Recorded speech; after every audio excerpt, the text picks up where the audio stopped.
All right, episode 20, and I am joined today by Justus.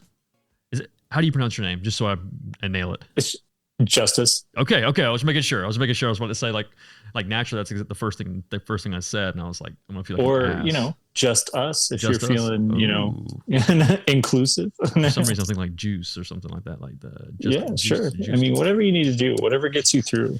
Yeah. More. Yeah. We'll just stick with that. Yeah. Okay. So again, I'm joined today, episode 20, with Justus from Duramag. I actually had a couple people ask me recently. It's like, hey, you should get someone from Duramag on, and I was like, oh man, already got it in the works, my man. Already got it in the works. So very cool. How are you doing today, man? I'm doing all right. Weird day. Yeah. I had a really interesting couple of weeks, but today was the weird one. So I managed to make it 31 years without a cavity. And I really, really made it count according to my dentist on the first one, because like I had this molar that was just all cavity. Oh, nice. And like a week ago, it really started hitting me, and I was getting this just searing pain and headaches. And I have some issues with my neck anyways, so I just figured, okay, this is new. My neck is just trying to kill me, it's not a big deal. So, but I went to the dentist just in case, and that was like 2 days ago, and they were like, yeah, this thing is garbage and you need to get rid of it, or full root canal. And I was like, well, let me think about it. And then a couple hours later, I was calling them back, and I was like, get this thing out of my mouth. So we did that today, and that was fun. Dude, you're crazy. You're jumping on now after doing a root canal? Oh, no, I got it pulled. Okay. I wasn't going to mess with that root canal shit, because it was the one, it was all the way at the end, in the back. So I was like, who's going to miss that guy? So fuck him. He didn't see him. He didn't even see the light. Like he's been in a dark corner, like just getting uglier and uglier, Yeah. He was never really getting involved. He was always just kind of like hanging in the background. I was just like, you know what, man, you're gone. Yeah. Get the fuck out of here. Yeah. It's like the odd kid out on the dodgeball. Yeah, so super weird. Yeah, definitely a weird thing to go through. Didn't get any gas or anything. They just numbed it up, and they're like, all right, we're gonna pry this thing out. I was like, what is so funny you say that. That happened to me when I was like 12 years old. Same thing. I had to have a tooth pulled. One, it was because it was a baby tooth, and it was just, I guess it was like something, honestly, I don't even really remember the full story, but it was like more or less they had to pull it. And it was all like they said, like, well, it's a baby tooth, it needs to come out anyways, it'll end up coming out, not a big deal, but we'll just go ahead and take it out now. And I remember like them asking this, like, okay, you ready? And I was like, am I getting gas or anything? Like I had never, I was like 10 or 12. I was like, do I get like gas or something, like laughing gas? And they're like, no, you don't need laughing gas. And I was like, I would really like to have laughing gas, because this sounds awful. Dude, they straight up, same thing, they just fucking shot me with I guess like whatever the needle is, give me a shot, and numbed it, and then and pulled it. And I was like, that is why I hate the dentist. Like, it makes the weirdest like pressure. Like I think that's what gave me the biggest headache, was just the pulling and the prying. And he's just like looking right in there, and I'm looking at him, and I'm like, I was like, is this thing like really stubborn or something? Yeah, just didn't want to come out. Yeah. Oh gosh, man. Well, that is a pretty weird. Oh well. Hey, respect to you, man. I don't think I would even do this today. If I was you, I'd be like, no, man, I fucking got a tooth pulled today. I'm good. No, it's no worries. That was basically yesterday. Yeah. You don't even remember, probably. Maybe you did get laughing gas. Who knows? No. Yeah. I don't know. We'll figure it out. Yeah. We'll figure it out. All right. So as we progress through this podcast, we're going to cover Duramag themselves, go over a little bit of the process of magazines, a little bit of breakdown, different calibers they offer for magazines, some of the cool aspects and different, I would say, how do I put this? Kind of like a cool twist that you guys have put on magazines. Some of the bread and butter that makes your magazines the go-to. And of course, like we said before, we'll get into some other stuff too. We'll just see how it goes and go from there. But let's hit it. You talked about cavities, so I'm gonna bring up something that always has a shit ton of sugar, and I'm gonna go ahead and start the questions, man. Three little goofy questions. Okay. All right. First one is, what is the shittiest Pop-Tart flavor? Ooh, It can be like least favorite or whatever. It doesn't matter. I'm gonna be honest. I don't like the Oreo ones, the old Yeah, Oreo ones that had like the black crust. I'm with you, dude. Those gross me out. Yeah, I don't something about like it's almost like a dessert. Like they're trying to alter the name of a Pop Tart into like a dessert. And it's like Yeah, just didn't like that. yeah, I don't like it But the either. s'mores, Like I mess with the big s'mores guy. s'mores. Do you do like so my sister used to get them and she would freeze them. Do you freeze them or do you just That's eat them? Just eat them raw. listen, I'm not going to have an opinion on that because I have never tried that. But my first inclination is to not associate with anybody who does that. That's kind of like Go-Gurt. When I used to do that, to be honest, I'd get Go-Gurt and I'd throw it in the freezer, and then it was like frozen yogurt, I guess. I was eating frozen yogurt before it was cool. I don't know. Okay, I could get down with that. That sounds pretty cool. It's just like a frozen yogurt ice cream, but yeah. Yeah, but that weird like creamy tube, I don't know. Yeah, it would slice the hell out of your side of your mouth, though. Like the side of your yeah, gosh, yeah. put a number on you. I always kind of had a phobia about that. Yeah. So obviously, it's hard not to ask a question in regards to Thanksgiving. We're of course right around the corner, less than a couple hours, and you're on East Coast too, right? You're Duramag with Florida. So are you stationed in Florida? Not stationed, but like you sort out of Florida. Yeah. Okay. Yeah, I am. I'm thoroughly stationed in Florida. So our facility is in Bradenton, which is a little town south of Tampa. And I live over in St. Petersburg, which is on the west side of Tampa. Yeah, that's a cool little city too. Like to go through and then like just kind of like the classical part of it, right? Too. I went there a long time ago, but. It really is cool. I love it here. My wife and I moved here about 10 years ago, and like we always kind of figured we would, move around and bounce around a little bit. Life always changes, but God, I've been most places in the US, even before working at this company. And it's just like, I couldn't think of a place I really want to live full time, like more than this city. I really like it. Huh. Yeah. Very cool. Very cool. Well, I do know one thing about St. Petersburg, if I remember correctly. It's kind of more of a classical, like, kind of like classical kind of city too, isn't it? Kind of like more of like it's kind of reminds me of like the whole hits of like Savannah aspect of like the architecture, like some of the Gothic style and like Charleston and stuff like that. So it's a very old city technically. There's a lot of lore that says that it's the second oldest city. Really? Okay. Yeah. But obviously St. Augustine is over on the other side of the state, but St. Augustine holds the title of oldest city in the US. And a lot of people like claim that St. Pete is like supposedly the second oldest, but I really don't know how true that is. But I mean, with that being said, everything is very, there's a lot of really historical aspects of our city. They really, really hold true to, preserving historical buildings or, like I live in Uptown, which is essentially like I live in downtown. I live in the city. The building I live in was built in 1923. And it's an apartment building, and everything in my neighborhood was built in the 20s. Wow. Next door to us is the old mayor's house, and it's a small like 2-bedroom. It's got that vibe here. It's that's cool. There's a lot of people. It's very crowded, and it's also really just super laid back. So it's a pretty cool spot. Very artsy, always something happening, always money being poured into it. Yeah. And we have lots of cool events too. Like we get pretty hyped for the Grand Prix. They do the Grand Prix like in the middle of the city every year and on the waterfront, which is cool. So that's like very European of us, if you will. That is pretty cool. So, okay. Yeah. Well, before I get too ahead of myself, let me go back to my question. So this will tie into like that classical Gothic. So, normally with cities like that have a lot of history and stuff like that, normally there's always association with like haunted areas and stuff like that. Have you ever had a paranormal experience? Oh my God. Yeah.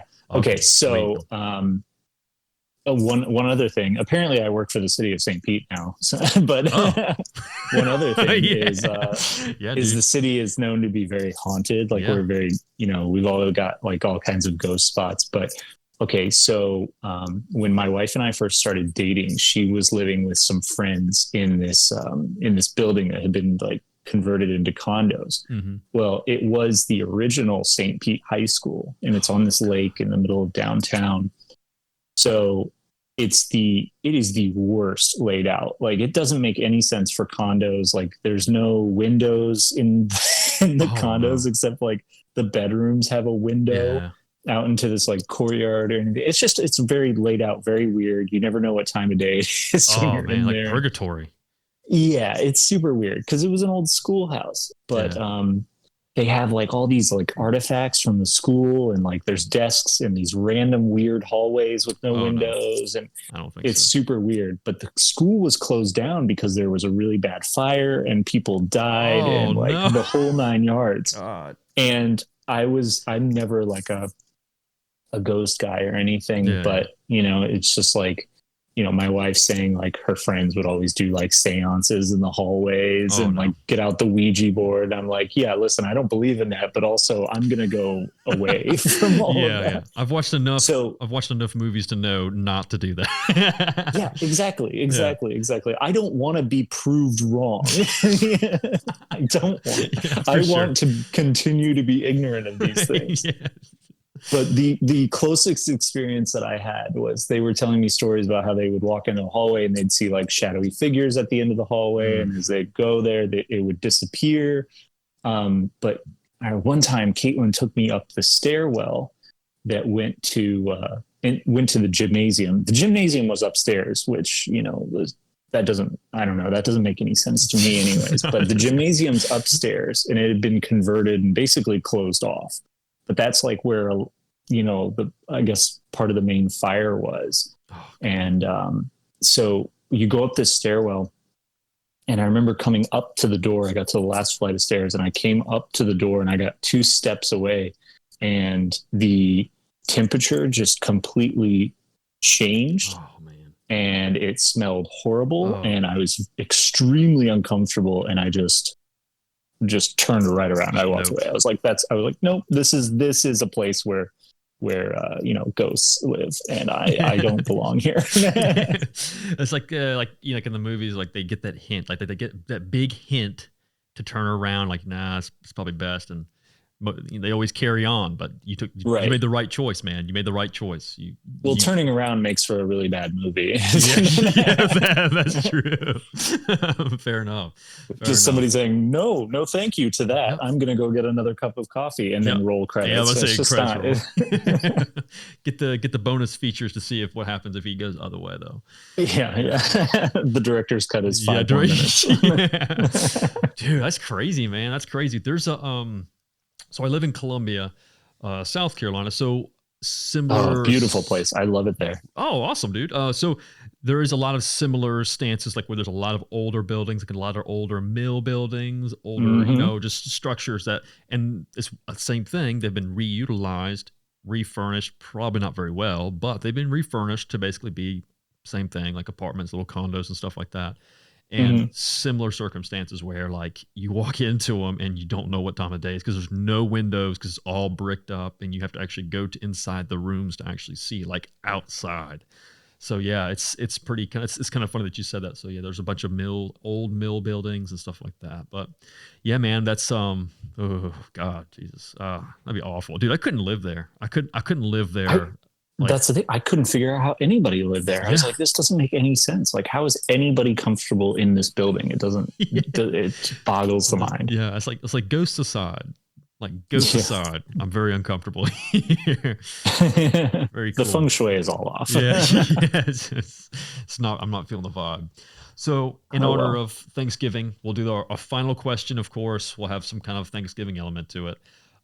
Least favorite food at Thanksgiving. What is the one food that you could just literally never eat and does not bother you? And I feel like I know what most people would say, but I'm curious. Well, that's a tough one because Yeah. I'm mentally very fat. I can't seem to get my body to catch up to it, but mentally, I'm very heavy set. I'm big fatty. I like most food on the planet. Mm-hmm. I can't think of a Thanksgiving let's see. I mean, you've got all your casseroles. Yeah, yeah. You've got your turkeys Yep, yep. and or your hams, mashed potatoes, green beans, that cranberry sauce. And I even like the can. Like you Sweet. can pop that cranberry sauce Yep. right out of the can, See, leave the ridges on it, and just bite into that shit. So we're already past what I expected. Like most people, I expect people to say cranberries. I personally, I love cranberry sauce. I can, like you said, I can eat it out of the can and eat it like a Jello fiend, or I can just have like that homemade cranberry, and I'm good to go. I literally will eat either or. But I made cranberry sauce recently. This is what inspired the question. Brought it for, made cranberry sauce for like a little work thing. Nobody touched it. And it's like, it's people to even try it. They just didn't want it. I was like, man, oh, damn, you didn't get any cranberry sauce. And like, no one even know I brought it. Like, yeah, I don't like cranberry sauce. One guy was like, yeah, fuck cranberry sauce. And I was like, damn. I was like, what? I was like, am I the only person who likes cranberry sauce? And like, pretty much everyone looked around. I was like, yeah, you must have been the one to bring cranberry sauce. I love cranberry sauce. It's weird. It's a psycho move. I like cranberry sauce. Yeah, they must not be from around there. Yeah. Well, that's weird, dude. Weird. But yeah. Well, I'm sorry. I don't. Honestly, all the staples of Thanksgiving, I will mash them all together and just shove them right in my mouth. One guy literally had never had cranberry sauce, and he was like, "What do you eat it with?" I was like, "Anything, dude. Like, you literally will eat cranberry sauce with any part of the meal." He's like, "Even with like turkey?" I was like, "Yeah, that's the best part. Especially the turkey. That's the best part. It's like a jelly. Yeah, like when you have beef with jelly on it. Yeah, like a little. What is that? I forgot what that's called. I know what you're talking about. What I'm talking. Yeah, I know what you're talking about, but I can't. The word. Or it's lamb. Lamb. You put jelly on like a lamb. Oh, okay. Well, I guess I didn't know. Something like that. Yeah, whatever. I could just be out of my mind. Yeah, I would still eat it. Yeah. All right, so let's get into it. So let's get a little background from you. So obviously, you are, and I'll say this because we've gone back and forth, but Justus from VP of Sales with Duramag. Tell us a little bit about Duramag. What is Duramag, and what do you do with Duramag? Okay, so Duramag, in its essence, is the branding for the magazines that C Products Defense Incorporated produces. For a long time, just to back up, C Products Defense started in 2011. And a lot of people, the big question sometimes we get, obviously we've moved past it a little bit, there's been enough time.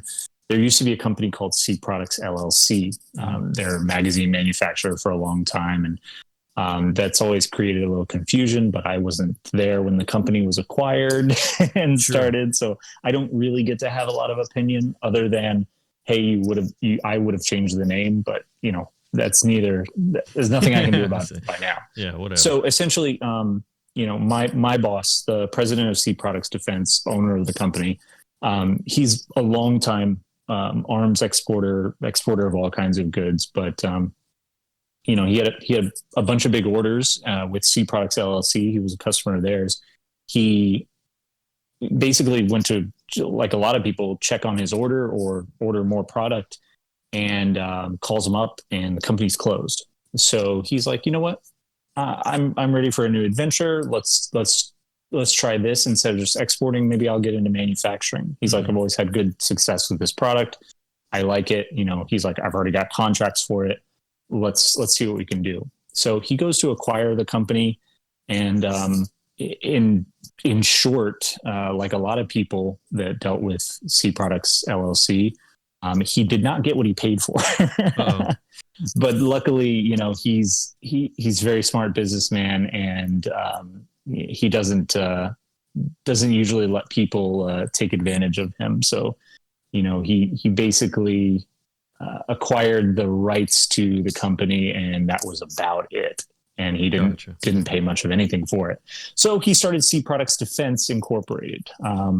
So everything that we do is not only our own design, our own tooling. We had to start completely fresh. I think there were a few holdovers from the old company, but that soon, I believe within a year, that shifted, to where they weren't with the company anymore, because it was like, okay, now we're getting into it. We can see what was wrong with that. Let's do a real fresh start, Sure. So they got going. primarily 5.56 magazines, filling contracts, filling all kinds of stuff like that. And then leading up to that, I started with the company in 2018. And C Products Defense had already made a name for itself, not only for building, a quality product and a consistent product. And that was always the main goal. Sure. Otto, the president of the company, his whole mindset about it is not only does it have to perform, he's like, I want it to be as good as it can be. I'm not going to spare, I'm not going to mess with the cost. It needs to be affordable. It needs to be high quality, and it needs to look amazing. And that's kind of the mindset that, he's instilled in all of us. Mm-hmm. So, when we're working on something, we build it right. We, if we need money to do it or we need tools to do it right, then we get it. And that's very, very important to him. So anyways, I came into the company in 2018, and, one of the big things was C Products Defense itself was getting to a point where they were like, okay, we're on the edge of, we've made a name for ourselves, but we're kind of plateauing. We can't seem to break out of this word of mouth kind of, the only spread they were really getting was word of mouth. The people that knew it was quality, and it just was very slowly growing. Yeah.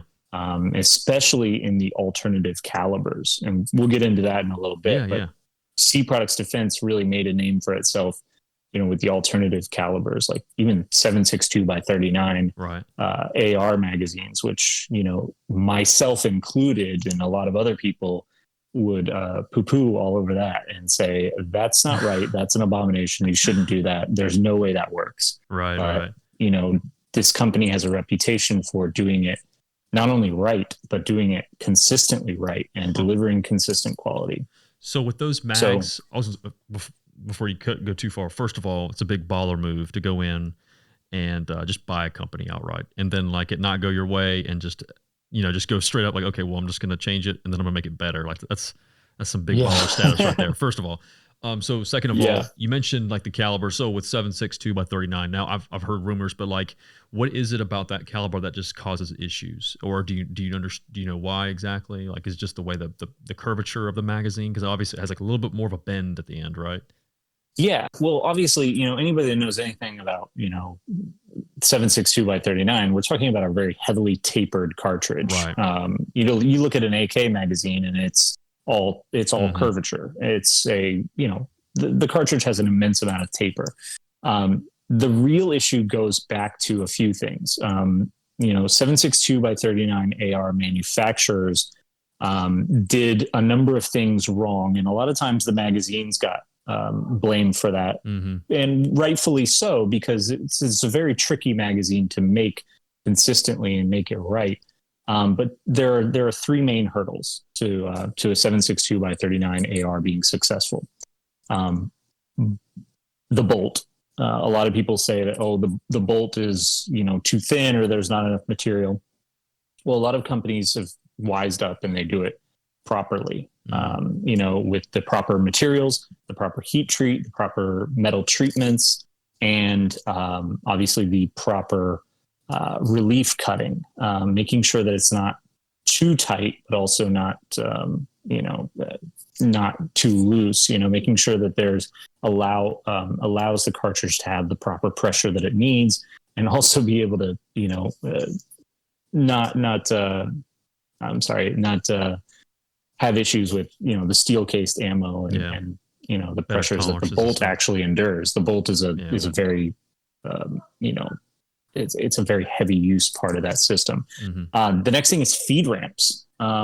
Too many companies were using regular M4 style feed ramps for 223. It doesn't make any sense. Yes. The cartridge itself is so wildly different and presents at such a different, not only angle, but different size. I mean, they're apples to oranges. Yeah. So getting that figured out it makes a huge world of difference. I mean, I do a lot of the armor work at our company, for the test guns and stuff. And, anytime I get a barrel in, I always document it and, test it. And then when it goes into actual use, then I rework it if it needs to be reworked. And feed ramps are a huge thing. Do you think it's out of laziness, like laziness of not like just transforming that one little part, like they just or they just completely just kind of like don't care, or like what? I think it does come a little bit into that, and it's kind of a trend that you see across the industry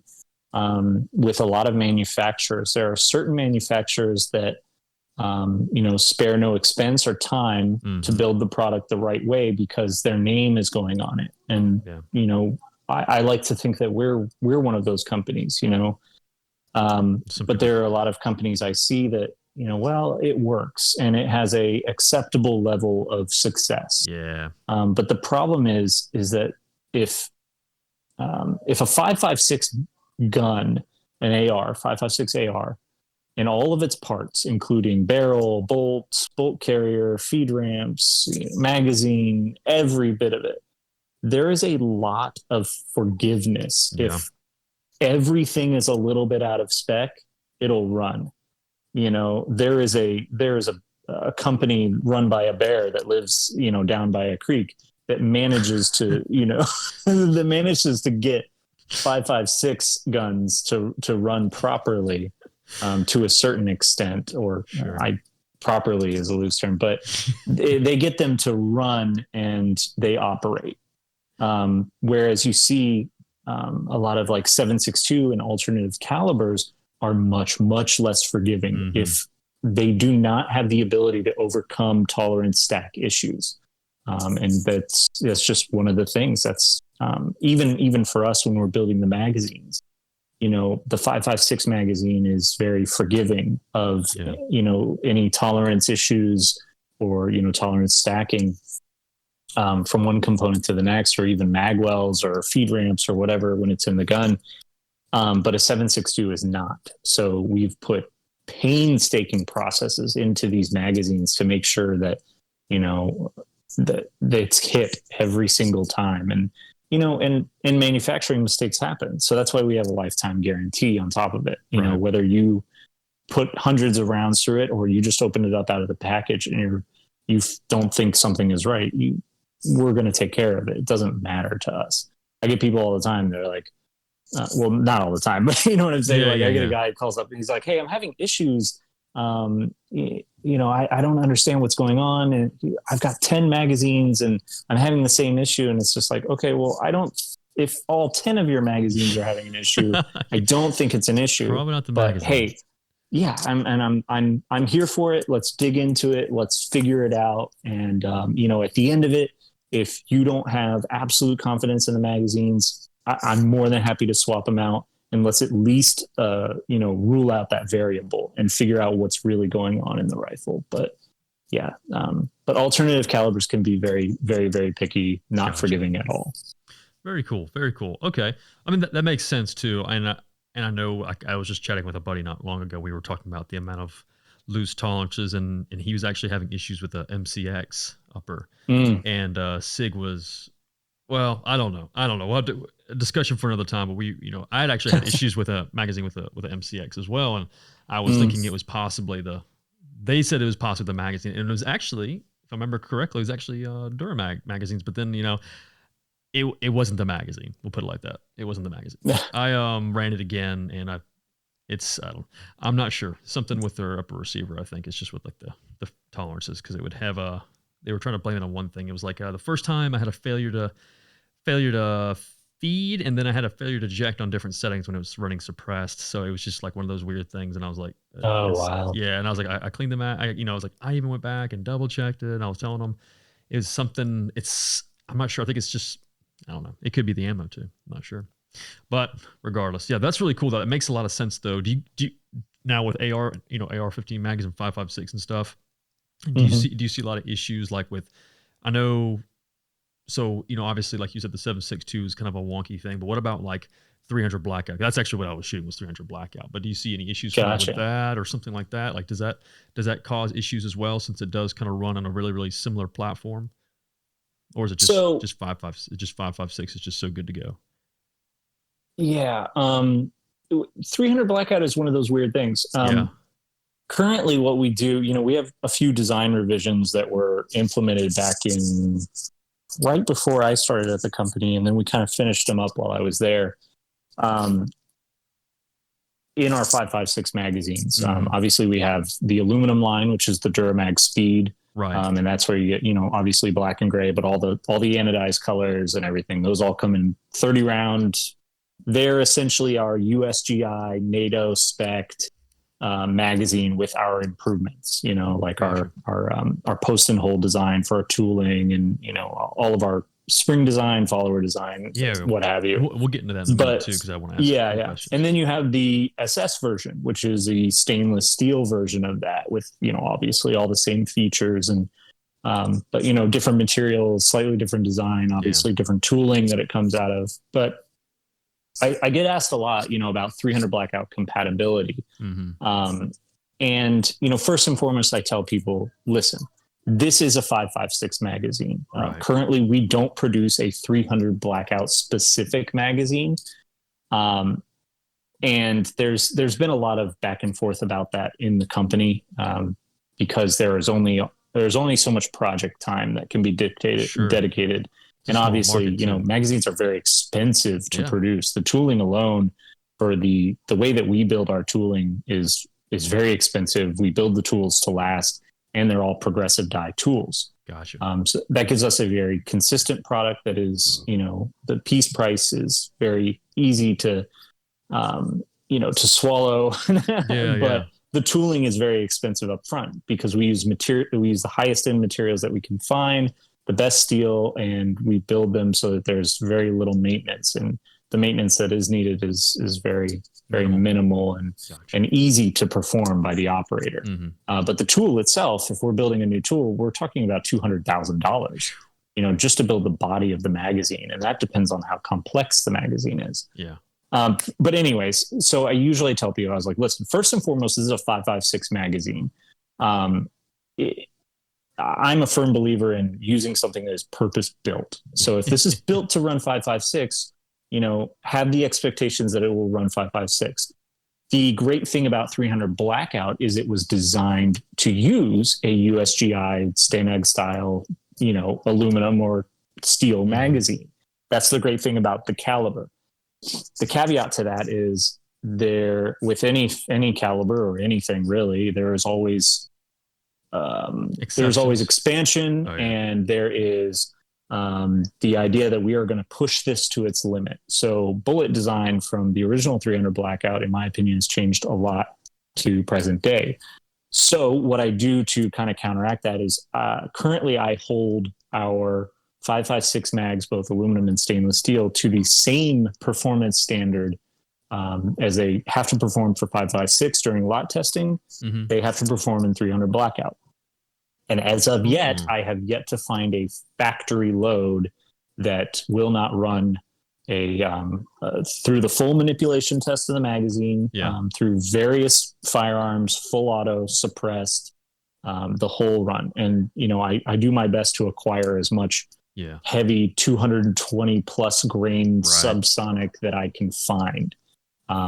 And, there are certain loads that are very wide at the front, very large. And, I'm like, I don't know, this might be the one, but as of today, there is still not around, like, no matter how how my confidence, feels about it, it still runs full auto, suppressed, and, is good to go. So that's kind of my thing that I tell people. I just like, listen, if it's a 5.56 magazine, you can use it for 300 blackout, but I can't make, full guarantees. Your variables are totally different from my variables. Even if we had the exact same equipment and the same ammo and the same barrel and everything matched, you could have completely different results than what I've had. But I do whatever I can to try and alleviate that. Yeah.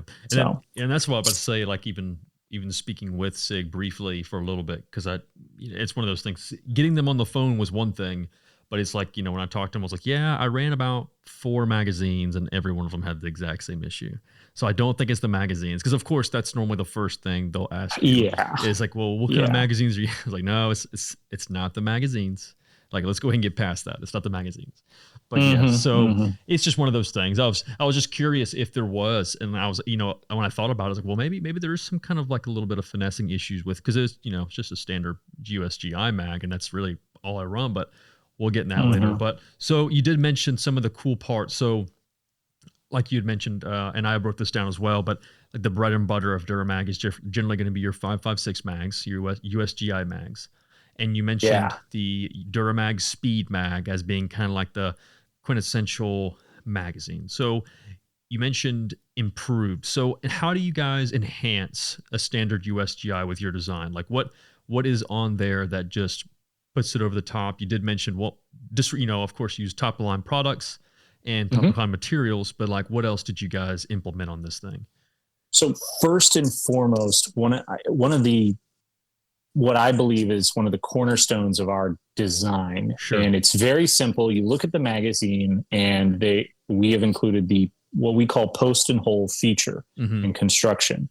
When you look at the front and the back, like the rear spine and the front of the magazine, you'll notice there's the welds, but then there's also kind of a little like a circular kind of a feature. And it literally looks like it's a post and a hole. Gotcha. That is a locking feature and essentially a quality control step that we put right into the progressive die tools.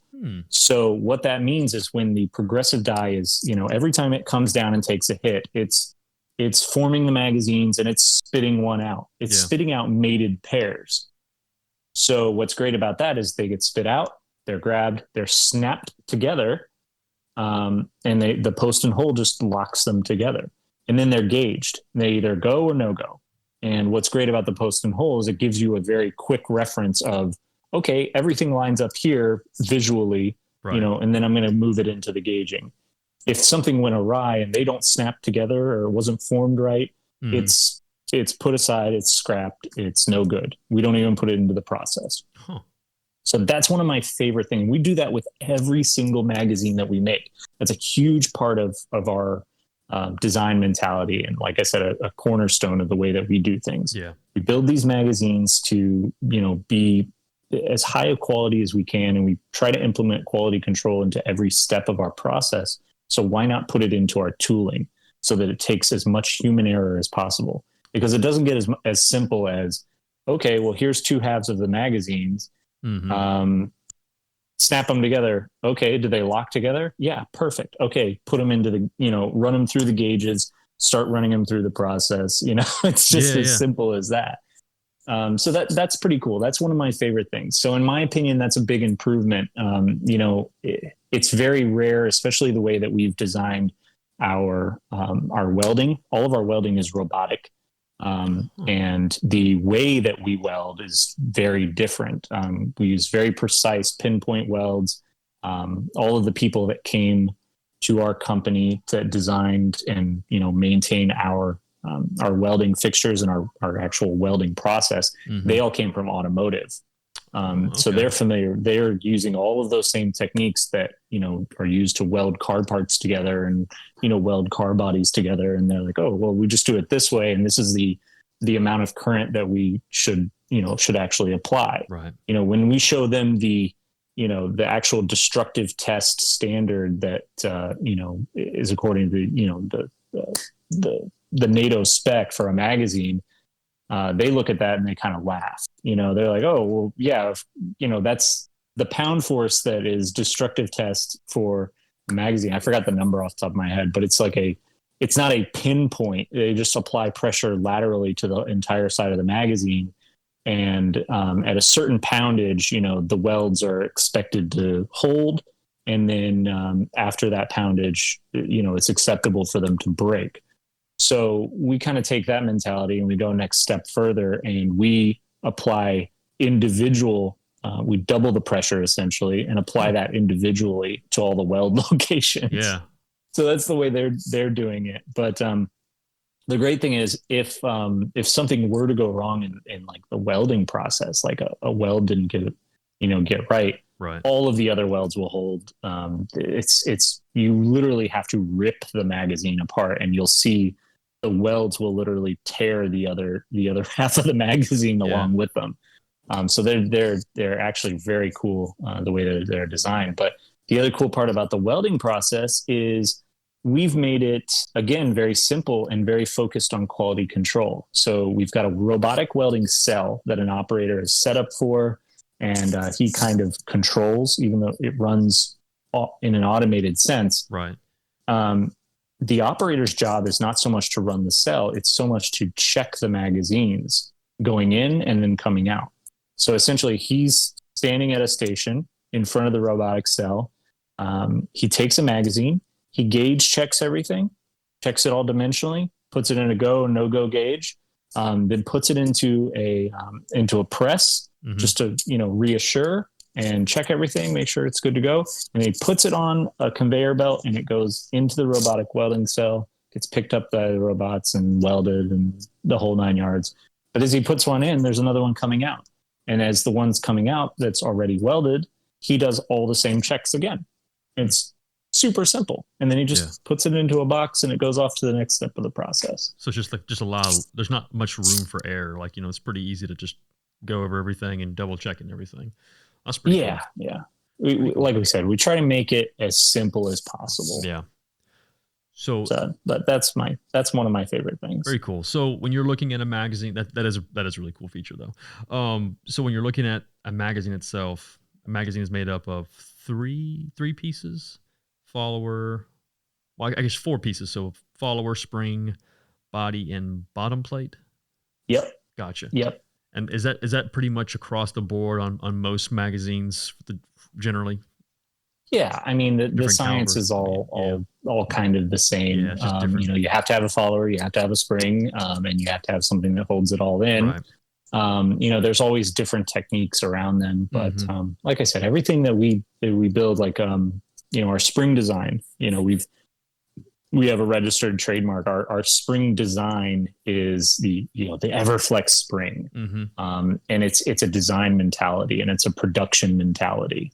We don't just, quote out to vendors and say, hey, we need 5.56 springs. We say, no, this is our spring. It's designed to our specifications with this proper gauge of wire and with this pitch rate and with, all of these things. And this is how you'll make it. So that's one reason we do that. And every single magazine that we put out has its own specific spring that's dictated by obviously the caliber and capacity that it needs. That's one thing is, we see a lot of mag companies. They're just like, okay, well, we can take this mag body and we can change it and just, throw this spring and throw this follower in there and bada bang, you're good to go. Yeah. It'll feed. So, but that's, we try to avoid that. No, for sure. So I'm going to go back to the magazine bodies themselves for a second. So obviously there's the aluminum, which is the Duramag Speed. Or just, or maybe are they both called the Speed with the stainless steel and the aluminum? So the aluminum is only 30 round 5.56. Gotcha. That's kind of the NATO spec. NATO spec for magazines is a 60-61 aluminum, so on and so forth. Yada yada yada. Gotcha. So that's the Speed is our aluminum line. Everything else that we produce, including a line of 5.56 magazines, is the Duramag SS, which is stainless steel. Okay. Why would you want to use stainless steel, or what are the pros and cons of each one, other than like maybe a NATO spec? Yeah. There's little trade-offs. The aluminum is great. It's a product that everybody's familiar with. Right. Another one of our improvements over like the other kinds of magazines, that are aluminum. We do our anodizing. The anodizing is, it's a hard coat anodizing. Any aluminum mag worth anything, all the OK Industries, the D&H's, so on and so forth. They're all anodized. That's part of the spec. They have to be hard coat anodized. Right. But most of them are then applying, either a dry film lube or a PTFE, like a Teflon, and they're adding their color or whatever through there. We mix our hard coat anodizing process and our coloring process, and then we use our clear T360, which is a form of Teflon that we worked on with our vendor.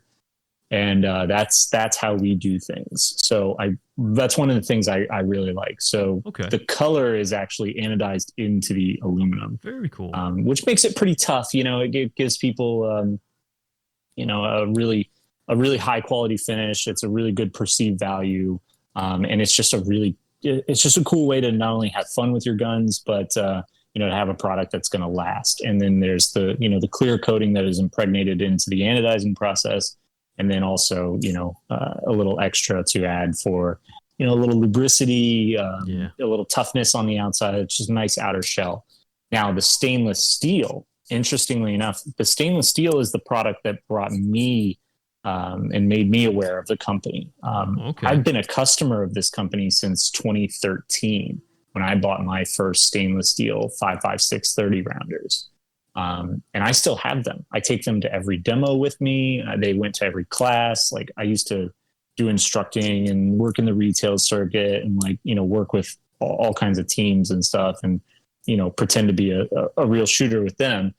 But, you know, and that was the product that always lasted me. You know, I broke enough other magazines and then I got these, and the fact that they've only gotten more use since I came to the company, I think really, really speaks volumes, and makes me, you know, really, really believe in what we do. You know, every year goes by and I still have these things and I'm still pumping test rounds and demo rounds through them in front of people. Yeah. You know, that gives me a lot of confidence. And, you know, they're in my kit. There's, you know, I was looking at my chest rig earlier, and number 2 is still sitting in my chest rig fully loaded. And, I mean, it got rounds the other day. I was at the range. So it's a high quality product for me. But what's cool about the stainless steel, it is a thinner gauge material. So an aluminum magazine is a 40 thousandths material. The stainless steel products that we make are mostly a 40 thousandths thick, 20 thousandths thick material.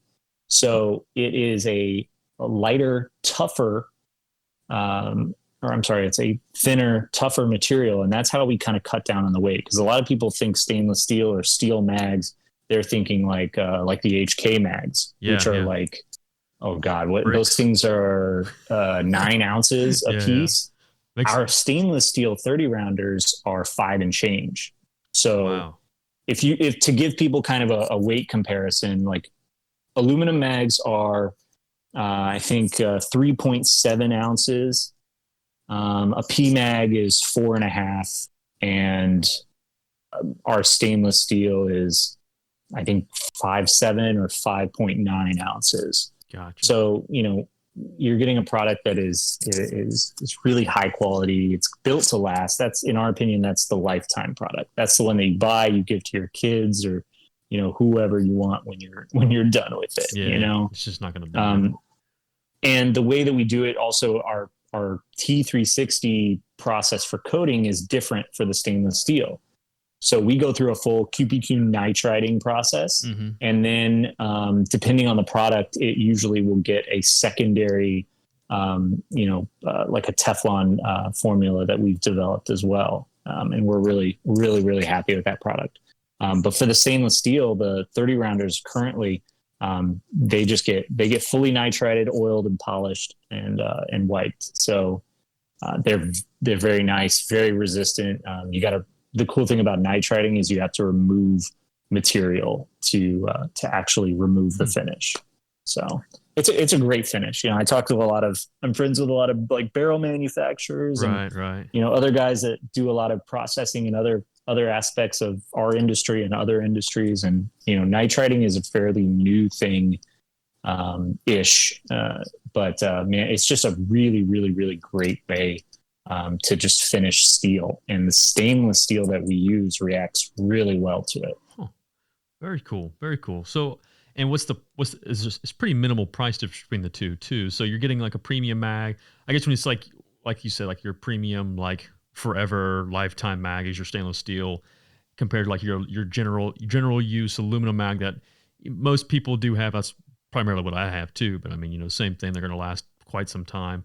What is the price difference between the two, give or take? a couple So bucks.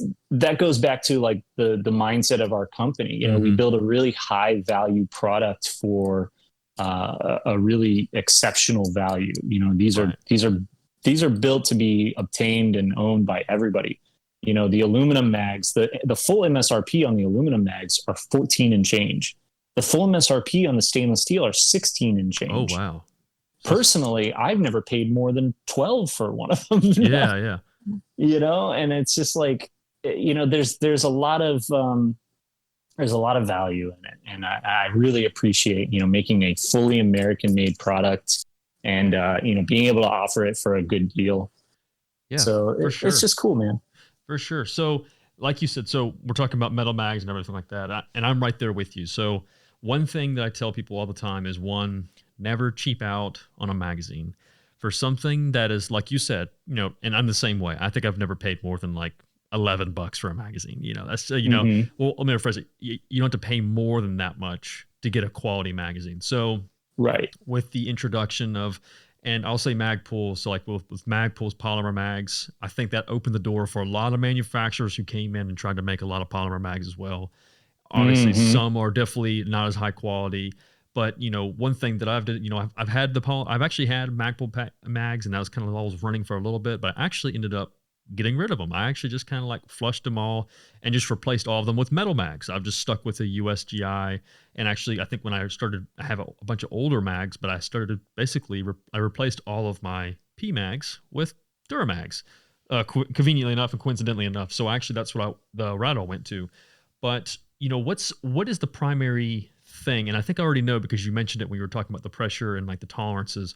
But you know, when you have a polymer mag versus like say a USGI standard aluminum mag from like Duramag, you know, Mm-hmm. what are the pros and cons? So like, you know, what is the big love thing with polymer mags other than maybe, I'm not sure, because even cost wise, I think they're more expensive than a standard USGI mag. Yeah, I mean, they're pretty comparable. I mean, most of the time I see us, we're very price competitive with, Mm-hmm. you know, with just about anything that is PMAG. I tend not to compare us to just about any other polymer Sure, magazine sure. manufacturer because It's two different. frankly, I just don't respect the product. You Yeah. know, I personally own PMags. I don't use them. Yeah. You know, usually now they're just kind of giveaways, or I give them to the Sure. engineers and I say, here, cut this up, mess with this, do whatever you want. You know, Yeah. I've got all the Duramag I could handle and more. And, you know, and plus I got to rep my, Yeah. No, I of got to rep course. my thing. But, you know, with that being said, and I've had this discussion with my boss, you know, when he asked me about different products and I'm like, listen, there are two brands that I wholeheartedly trust, ours. And if I had to choose a polymer magazine, it would be the Magpul PMag. Right. And everything else just doesn't run. And you Yeah. know, God bless those guys. They have immense passion for what they do. You know, they're driven, and you know, to me, I wish I even had a relationship with some of those guys because you know we all have the same drive. We want to make a really Mm-hmm. good product. We have very different mentalities about how to go about that and how to, you know, what the end product should be. But you know, I love the drive. I respect the hustle, and you know, I legitimately believe that they believe in that product, and for good reason. It's a decent product.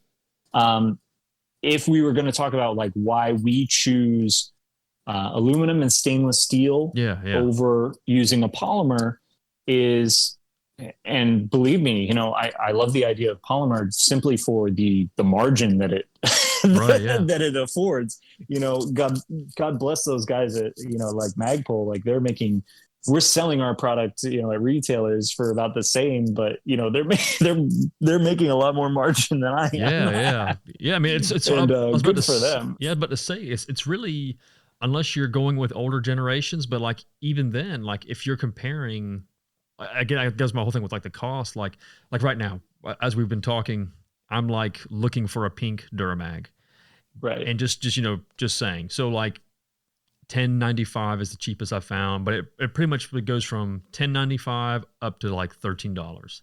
Now, if I Yeah. look for a standard Generation 3, I'm paying about $13, $14 unless I'm buying a huge thing in bulk. And I'm just talking about a single mag. Damn. So, in my opinion, it kind of is kind of like, for me personally, it's kind of hard for me to buy a plastic polymer mag for the same cost as a metal magazine. I guess that's just my opinion, but Right. it's just kind of crazy. I get it. So, well, one of the reasons that, a lot of people ask us, like, why would I use metal over polymer? And again, to Magpul's credit, they've done immense work of changing the narrative and changing public perception against metal mags. And I think a lot of that has been the fact that there was never a metal mag manufacturer that was as passionate about what they do as we are. CPD Duramag is, I made it like a personal mission to combat that in the way that less about attacking what they do and more about building up what we do. But if we were going to talk about material differences, it's simply that. It's material differences. Polymers are a literal completely different science of material than aluminum and stainless steel. Obviously, there's a big difference. You look at a PMAG and you look at any of our products. You have to have significantly more material in a polymer to match tensile strength of like aluminum or stainless steel. With stainless steel, that's where we are able to do like alternative calibers and like go as thin as we are, because stainless steel, ounce for ounce, pound for pound, is going to be stronger than polymer. Sure. If you try to make a magazine out of 20 thousandths thick material polymer, and you make it a stainless steel, the polymer magazine is going to just be this brittle, frail, floppy thing. It cannot do the job of a 20 thousandths thick stainless steel. So that's a big difference right there, is the amount of material. That's why polymer companies can't do alternative calibers. Anything bigger than 556 rim diameter just can simply not fit because of the limitations of the AR magwell, which pain me. I hate the magwell of the AR-15. It causes so much frustration. And even Eugene Stoner is quoted as saying, if he knew that the AR was going to be used for higher capacity magazines, he would have built the whole lower differently. And you could see that with like with the AR-18 and the AR-180s, completely different mindset. There would have been very minimal magwell. But anyways, back to like the material constraints. Polymers across the board, no matter what type of polymer, they are all a hygroscopic material. And what that means is they are susceptible to temperature change and moisture change. And that's a big deal. Especially like in my personal experience, I can't leave here in Florida. I cannot leave my polymer magazines, even PMags. I can't leave them loaded, and I cannot leave them in my car, in my trunk, where I keep my kit. That was one of my big reasons for moving over in 2013 and going to the C Products Defense stainless steel mags. Is I kept breaking polymer mags because all my stuff stays in the car, all my stuff stays in the trunk. It's hot here. It's humid here. It's 90% humidity all the time. Curse of the South. I'm in Colombia, so it's like I'm right there with you. You Absolutely get it. But that's a big deal. And then you have temperature change on top of that. The material is not only going to flex in certain ways, but its density will change at the molecular level, and very drastically and very quickly. And that's not good for any material. So in my opinion, that doesn't leave a lot of confidence in the product. You put it into extreme heat or, extreme moisture or extreme cold, it's going to fail. Will it run? Will it do the job of a magazine? Yeah. And that's, again, the mindset. We believe in making a product that is going to last and repetitively do its job, not just be a disposable item. Gotcha. So that's a big deal to us. For sure. And that's a good point. And that's a lot of good reason, especially when the price differs between the two different magazines. It'd be one thing if like a metal magazine costed twice the amount. But I mean, again, like I was saying, just like for instance, I see one's on sale for Black Friday right now in gray Duramags, 30 round. I'm buying like 5 right now. So just hypothetically, but yeah, I must say I love the color. I like the gray, the OG gray style mags and stuff like that. But the price difference, there's very minimal. There's most of the time for me, I can find a metal mag a lot cheaper than I can polymer mag. So I guess what I'm trying to get to. So I guess there's just that's a double-edged sword too. Yeah. So, and that's one of the things that, I've put a lot of my work into is really differentiating. And that was what was so important about developing the Duramag branding was C Products Defense magazines were getting lost in the sea of common commodity metal magazines. Yeah. When they were working under the C Products Defense name and it was a SKU number and so on and so forth, it was just people were looking at it and they're like, okay, it's the same as these other metal mags, just buy whatever's the cheapest. Yeah, and we were getting lumped into that. And I saw it from the outside, and I came in and I said, listen, you guys have a problem. Let's fix this. We need to push past it because we're producing a product, or at the time I was like, you're producing a product that is much, much better than these others. Why are you competing with these brands? You should be, elevating yourselves outside of these brands. This is not a commodity product, and you don't have to, work in that mentality and in that business space. Let the import magazines, the Korean magazines, the other acronym brand names compete with each other. We do something special. We don't need to compete with them, but at the same time, we're going to be price competitive with them. So it's a fun game, man. It really is a fun game, but I wanted to make sure that people understood, the differentiation between what it is we do for the same price and the quality that they're going to get with that. Do you think I think we did it. Yeah, I agree. So do you think at some point when would you consider yourself still kind of in that phase, in that area where people still kind of, not everybody, because I think you guys have grown quite a bit. Like I think a lot of people are starting to understand that difference. But do you think that some people kind of still associate you and like bundle you to guys together? And I'm going to add on to something after your answer, but I think one little thing that you guys have started doing, and I don't know when you guys started doing it, but you've already kind of mentioned it. I think that's kind of helped get you past that some too. But I'm excited. Yeah. I don't think that we've changed a lot of that mentality within the company, and that's where it really needed to start. Because a lot of times when we were having discussions on production or pricing or marketing or whatever, there was always people that were like, oh, well, we have to compete with this or that or this. And I'm like, no, that's small stuff. We don't need to worry about what it is they're doing. We need to worry about, what it is that we have planned. Yeah. I don't believe that in the grand scheme of things, I think we've done a very good job of separating ourselves. And I think it's really, especially in 2020, is really starting to take hold and take effect. And people are actually getting that brand recognition. Absolutely. I really hope so, because, that's kind of my job. Yeah, no, absolutely. So the reason why I asked that question is, in my opinion, and this is probably how I started noticing you guys some more, was the colors. The colors, I think, is genius. I think it's very, very trendy. It's noticeable. I think it kind of breaks out of the standard that has to be standard black, or it has to be standard FDE, or it has to be this one tone. That's it. Nothing else. It kind of adds a fun aspect to a hobby that can sometimes take itself too seriously. So when we're very serious people doing very serious things all the time, man. Exactly. So when I start seeing I can't remember where I saw it first. It may be Superior Defense. Superior Defense has I think Corey was running one gun, but he had a pink magazine in it. And I was like, that is really cool. Like it really actually kind of goes together, honestly, the way the tones and the colors go. And I was like, but that's a really nice aspect. So then I start looking and I'm trying to find out who the hell is selling this damn mag? And so I start noticing you guys have this awesome color choice and you can just have fun, you can enjoy it, but you still have some good, like the gray, like I said, the gray mags. You guys offer a gray mag. I like gray mags. It's cool. I have a couple OG Colt mags that are like that still. Right.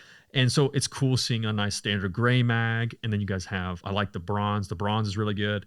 You know, you don't have to get like a P mag to get a tan mag, but so that's a really cool aspect. But then you guys have the red, the blue, and it just kind of has all these cool little color combos where, you know, I know some guys would do like the little RIT dye with plastic, but there's something just entirely always better looking with an anodized finish. You know, it'll always take it over the top.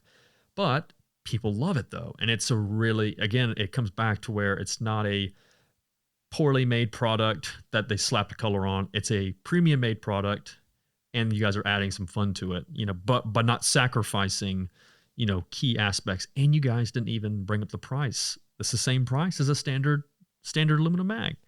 So that's, I think, a lot of really cool things. And I think that did catch a lot of people. And it also adds a, you know, kind of brings in some of that younger crowd too, I think, and kind of helps start that trend, I guess, if that makes sense. So yeah, that, you really get it. So that's one of the important things. Sure. And it's really all about mindset. You know, there's this huge separation, you know, in our industry, between generations and between like subcultures, you know. First and foremost, you mentioned something, and I gotta give props. As much as I love to, you know, fuck with Corey, and you know, as much as I am a total, you know, fuck Subdef, fuck Corey Eamon, you know, I love that guy. He's been a huge help. I remember when I first started at the company, and I reached out to him. Him and I had talked, you know, a handful of times before. You know, we always kind of hung out in the same circles, you know, in the internet realm. But I hit him up and I said, listen, you know, here's what I've got going on. This is my new thing. I'm working at this company. And I was like, I know you already know who the company is, but this is what I'm developing. This is what I'm working on. And I was like, dude, I need your help. I need anything you can ever give me. I was like, I'll send you mags. I'll hook you up. I want you to see what it is I'm doing because I'm really proud of it. And, you know, it's just like, he's been great to us. You know, he has a good reach. You know, he's got the mindset that I like. And I saw that more of that needs to happen in our industry. You know, I grew up in music, and I grew up in like the hardcore and the indie rock scene. And I grew up living in a van and touring in bands, and like, that's everything to me. I, you know, spent all my time living in a van and at skate parks and shit. So, you know, when I see and came to our industry years ago, and I'm just like, this shit is boring. Yeah, yeah, for sure. So that even if I was only tasked with selling black mags, like, I was going to make it something that everybody else wasn't doing. And that was what I really set out to do. So again, props to Corey. He was a big help with that. You know, he really helped us, you know, kind of push forward and, you know, help get our name out there. And he's always been a homie, and he's always helped us out, and love the guy. But mindset is a big part of this. And even internally, we had it. My first year at the company, I saw one of the first things I saw were the colored magazines. And I looked at the red, I looked at the pink, I looked at the blue, you know, all the different colors. And I said, holy shit, these are cool. These are really cool. Yeah. And I'm looking at it, and I'm looking through sales numbers, and we weren't selling a goddamn single one. Like, they weren't moving at all, not one bit. And I couldn't figure it out. And I'm looking at it, I'm like, none of the retailers are carrying it. Nobody's doing it. Nobody's doing this. And I was like, number one, do they know that we have these? Like, these are great.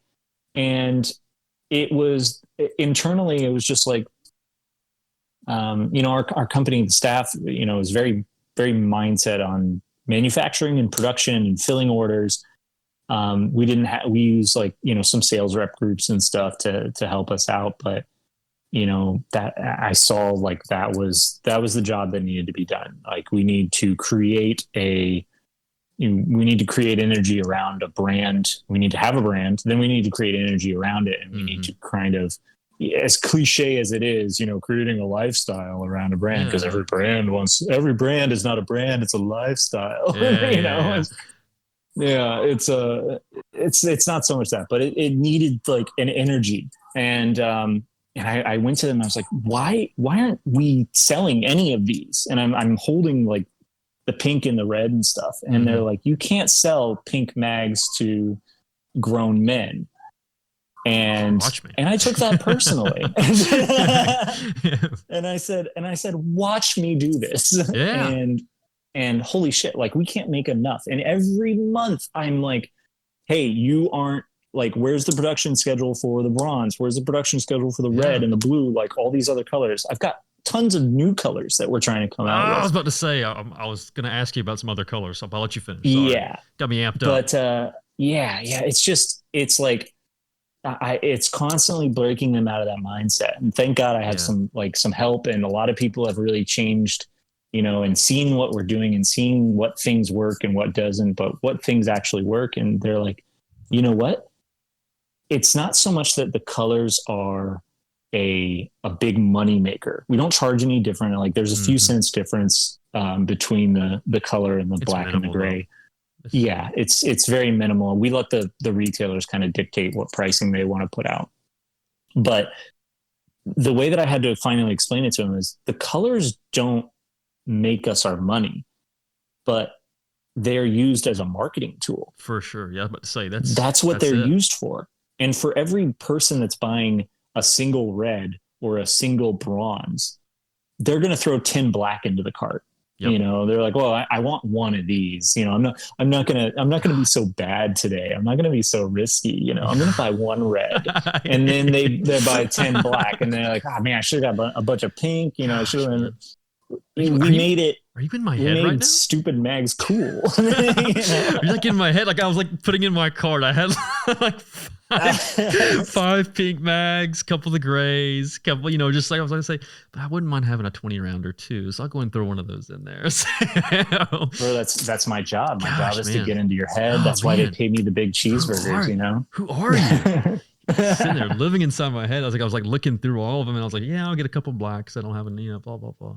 Very cool, man. So no, I 100% get it. And I think it, like I said, you know, it kind of brings in a cool aspect. It kind of just takes away from like I hate seeing this word, but like tactical, you know, it's just like, it's okay. Just, you know, you can have fun and enjoy shooting guns and stuff like that, and have some goofy stuff at the same time. But at the same time, it's still a premium product. So I think that's the key point. It's like sometimes, and I'm not going to say anything about bears, but I know what you're talking about. But sometimes you'll see some of these products that will put a little splash of color on it, and they're cutting corners on certain aspects, and there's a reason why they're cheap, and, you know, and stuff like that. But when you have a cool product that's, you know, like you said, you know, it's fun, it's entertaining, and it's a great marketing tool. I 1000%, like I get it. Like that totally makes sense. And then you're also able to competitively price and stay at a minimum level without, like, you know, because that's what's going to do, you know, you price a pink magazine $25 and people are like, you know, it's cool, but it's not that cool, you know. So it's cool. It's really nice to see that, like, you guys keep it. Yeah, I mean, it's awesome. There's not a whole lot to put towards it. And so, like, you know, when Corey was on, we discussed this, and we'll probably end up coming back to it at some point in the future, but kind of broadening that, changing the mindset, you know, adding other aspects where you don't have to be just 100% guns every single time. You know, you can enjoy other hobbies and, like, you know, have fun with, you know, the hobbies that you do enjoy. So that's 100% with you. That's really, really cool. So let's talk about those other colors real quick, because I don't think you guys make, I could be wrong, I could have missed it, or it might have been something else. You guys don't have like a teal, like a baby blue, do you? Or have you guys made one? Okay, so there is about 10 baby blue mags that exist. I got them made on like a prototype basis, and then we couldn't make it happen for production. You know, anodizing is a weird process, and you know, essentially when we came back and we were like, okay, we want to put this into production, we want to make a SKU for this. You know, the anodizing house was like, well, we kind of shut that tank down so that we could make, you know, more of these and you know, a standard color. You know, the tank is sitting idle, it's not being used. I'm like, all right, well, we'll come back to it some other time. So there are 10 baby blue mags that exist. I have 2 of them, maybe one. I'm sure I've been swindled out of another one. So I probably have only one left, but I gave the baby blues out to just kind of a few people that have always like helped us, and Corey's one of them. I knew it was gonna be Corey. So Corey got like probably 2 of the baby blue. Damn, man. And he puts it up every once in a while, like in a gun or something. Yeah. I know I sent 1 or 2 to Jeremy Heaton. He has the What the Kicks Instagram. Mm-hmm. He's a cool dude, and you know what? That dude loves colors so much. I couldn't not let him have something, special or ultra rare, Gosh, so he had to have one, and I'm sure I've given them out like here and there to just like buddies of mine, and dudes that really just could make better use of them than I could. There's always weird rare colors. Like we had another prototype run of like a literal lime green, and you'll see us like throw these into like our promo shots every once in a while. I'm still actually trying to get this color to come out, but in my opinion, OD green is more important than this color. Mm-hmm. But this lime green color I pulled the color code from Multicam Tropic. Okay. And there's that light green in Multicam Tropic, and that's what we matched, and we matched it perfectly. So there's always like photos floating around. We did a photo shoot, and there's a Multicam kit that my buddy and I have. So we left those Tropic mags in there, and it just pretty cool. blends right in. So but yeah, then there's always weird shit around. I have one that's like kind of a titanium color. Okay. And I promised that to some weirdo on the internet. Kind of like a clear, I guess, kind of like a clear finish, something like that. No, it's more like a titanium, like a silvery. Oh, okay. It's got like it's weird. Yeah. There was one made, and I said, I'll give it to this guy. He cares about titanium-ish colors more than anybody else. He's a big Hodge guy. I got you. Oh no, yeah. So, and I'm like, listen, if there's anybody that deserves this, it's you. So here, you can have it. And I'm gonna spray paint it OD green and send it to him. You're gonna take a picture of it being in like the titanium, and then you're gonna spray and then send it to him, and then you're gonna spray paint it, and then when he opens it, he's like, "What the?" Yep, exactly. Didn't you guys I think you guys just released some stuff for like an OD green, yeah? We are the first production run of it is happening right now. Gotcha. It is going to start shipping out the week of December 14th, which is like 2 weeks from now. Yeah, pretty much. Yeah. So it's going to ship out week of December 14th. Should have a nice initial run of them. They'll go very fast. Oh yeah. The big problem is production, and 2020 is just a pain in the ass for production. And it's very hard to get new products out, because even if you released a new product, your retailers aren't going to carry it, or your distributors aren't going to carry it. Like Sport South, RSR are 2 of the biggest distributors in the country for our industry. And they haven't entertained a new product since January. Wow. They won't even entertain it. They won't listen to it. They're like, we aren't even going to think about offering it.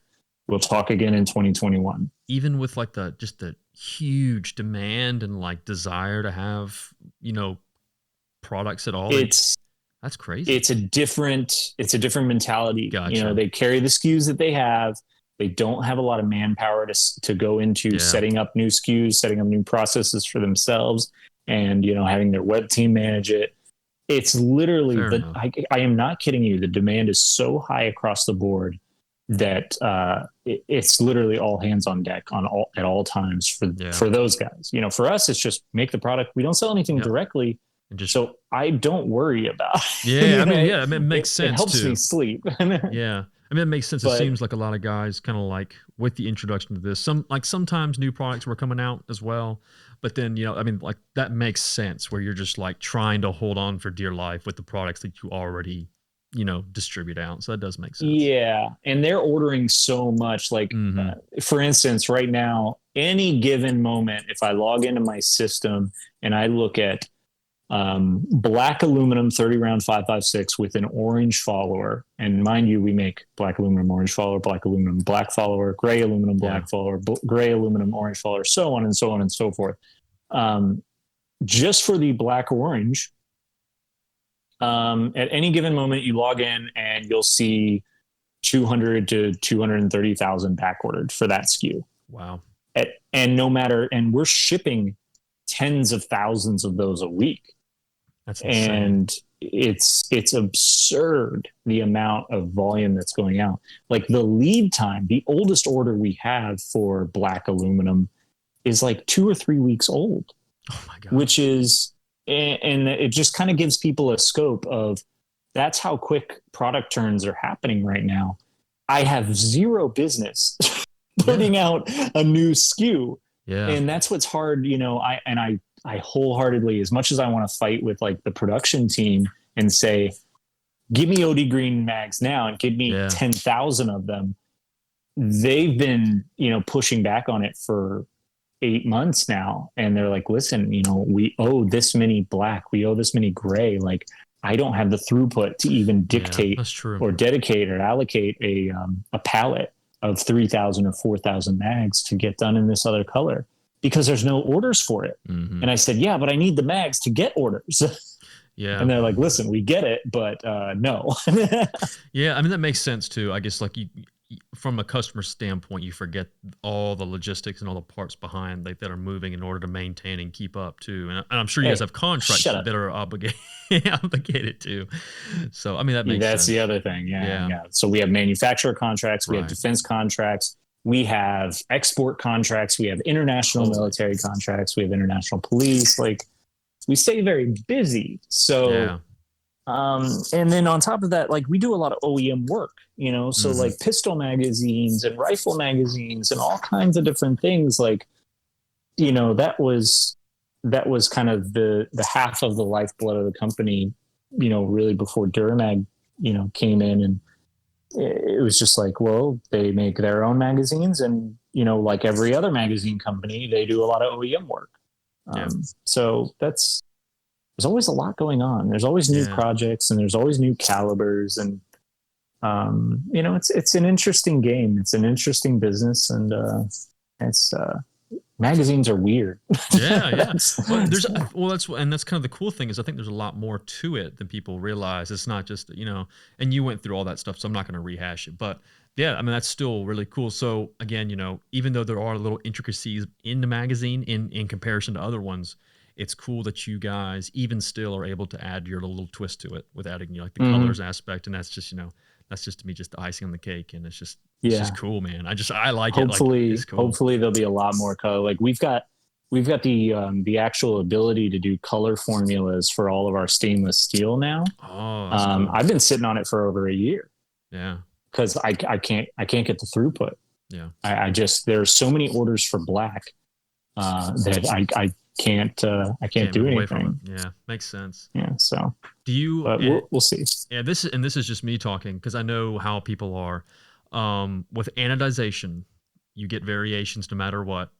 It's just the nature of the beast. That's why you see some guns, and obviously like, people complain about like the SCAR and then like even like the HK. I can't remember the name of it. Doesn't matter though. And like the 10 different tints, and then sometimes it's like a mustard color yellow, and then sometimes it's almost a silver. Do you get a lot of people complain that their magazines aren't exactly the same color? No, it's very rare. Really? And honestly, I'm surprised by it. I am too. I was about to say, I'm kind of surprised. I was expecting you to say something like that because it seems like, and so I'll let you answer. I'm just going off of memory before I forget, but I remember I actually called, bringing up SIG again, but I called SIG about some products and mentioned like, hey, I heard you guys are discontinuing this. And I was curious why you guys never use anodized receivers and stuff like that due to the fact, like, some of your other firearms are already anodized. And they told me it was because they had so many people complain about the fact they weren't matching like their and they just said it's just not worth us having to compete with like, getting different color codes and different matching for like, Magpul, BCM, different manufacturers, quote unquote FDE. So I'm surprised, especially with, the variations in anodization, that you guys don't really get any whiners about it. Well, I mean, there's kind of two facets to that. Yeah. The first one is, it's a magazine. I think it's weak to take that position. Yeah. To like just cave. It's just like, no, listen, there are going to be obviously they're going to see the complainers more than they see the people that are happy. Yeah. For every one person that complains, there's 100 or 200 people that are perfectly happy with it. Yeah. You know, like I want more manufacturers coming out with colored anodized receiver sets and handguards. Yeah. I don't give a shit about Cerakote. Anodizing is way cooler to me. You know, Aero Precision just did it like a month ago where they did ODG builder sets. And, you know, that's solely like there's like an ODG gang Facebook group that is almost solely responsible for that. Yeah. They literally will just bully you into making that color. But yeah, I don't know. I think it's just silly to cop out and just say, oh, we're going to just continue it because people complain. It's like they really just don't care about what people want at that point. Yeah. And I'm not saying that about SIG Direct. I'm just saying that in general. Like if people were complaining about our mags, which thankfully they don't, you know, I still would tell them, I was like, well, everybody else is happy with it. And I'd explain the process to them, and I'd grin and bear it, and I'd tell them exactly how it works. And I would bore them to death with the intricacies of chemical processes and then tell them to have a great day. But the other side of that is we are also very, very tightly controlled on our acceptable color range. And a lot of people don't realize that either, that we, the assemblers are one of the biggest steps of quality control for us, because they're obviously assembling the final product and doing another run of gauging on every single magazine. But while they're assembling, they're also checking it cosmetically. And we scrap a lot of mags for cosmetic blemishes or little marks or nicks or even, contact marks that are excessive from anodizing. So a lot of people don't realize that. And a lot of people also don't realize that even though there's some variation of the product, the final product that they get out of the bag, that there is a wider variation of color that was, actually delivered to us from our anodizing house. And those are scrapped. That's great. And, the assembly team, they sit there and they have a color gauge and they look at it and they go, really, most of them know. And, they're extremely good at their job. Like they catch things that myself and a lot of other people, at the company are amazed. It's like, holy shit, you caught that, nicks here, little differences. And I was just like, oh my God, thank you. And we encourage them to do that. We would much rather scrap a product than it go out and get, into somebody's hand and then be unhappy with it. Yeah. So, we highly encourage them. They're well compensated. We have fun with it. We do all kinds of things for them. And I'm pretty sure they love what they do.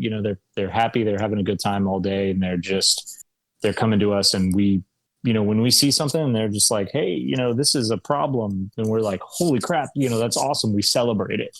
Mm-hmm. But yeah, color range is one of those things. They are scrapping mags, here and there for outside of color range, just too pale, too dark, whatever. They're tossing them into a scrap bin. So I think that's one way that we keep complaints to a minimum. But any complaints that come in, I can count it probably on one hand the amount of people I've had call or email that complained about it. And I remember one guy, I really tried to bend over backwards and help him, and he was complaining about the pink. And he was like, "Listen, it doesn't match." He bought it for his granddaughter, and he's building this rifle. No. And he's like, it doesn't match the Magpul furniture that I bought. And I was like, well, number one, you're talking about an anodized product versus a thermolded product. And I was like, number two, their color code is different. And I said, here's the color code that we use. Here's the actual, the Pantone color that we assign to our anodizer. And I was like, it is what it is. And he's like, well, these on this website look a lot paler. And I was like, well, there's, differences from magazine to magazine, and there's differences in how I photograph the magazine, and how our photography team. Could be your phone. Yeah, I was like, your screen could be different. He even went as far as like screenshotting with his camera phone and sending me screenshots of his computer screen. I'm like, listen, man, I'm gonna do right by you. You send me the magazines. He lived in Florida, so I was like, it's no big deal. Mail me the magazines, and I'll go through our our box of Man, what a good magazines, man. and I'll hand pick them, and I'll make sure that they match, and I'll get you as close to that color as I can get.